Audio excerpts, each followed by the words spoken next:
Алла тағаланы күнделікті еске алып, оны зікір етіп жүру, бұның бір ғана емес, мыңдаған, тіпті керек болса миллиондаған өзінің пайдасы бар, адам баласына беретін. Адамның жүрегіне, адамның тыныштығына, адамның тіпті керек болса күнделік жасап отқан жұмысына, өзінің денесіне күш қуат береді негізінде зікір деген нәрсе.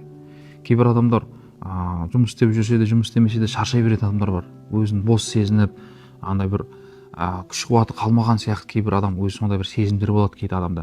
Осы нәрсенің емі ғалымдар айтқан Алланы зікір ету деген.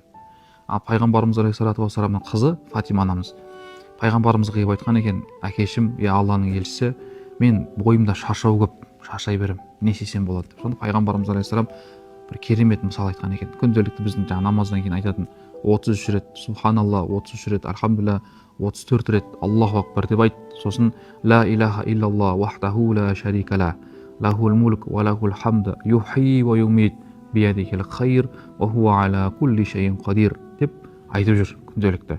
Бұл сенің бойыңа күш қуат тартады деген екен. Міне сондықтан пайғамбарымыз алейхиссалам осындай сияқты хадистеріне қарап отырсаңыз, зікір ету адам баласының тек қана мынау психологиялық немесе бір моральный шаршауына ғана емес, физикалық та адамның денесіне күш қуат береді екен. Мына сондықтан Алланы күнделікті таңертең және кешке зікір деген нәрсе бар. Соған маңызды мән беріп қарау керек және сол нәрсені тастамауға тырысу керек. Бұл нәрсе адамның бойындағы шаршау, я болмаса бір дұрыс емес ойлау, адам баласының ұйықтау жүйесі, сондай нәрсенің барлығын қалпына келтіретін нәрсе.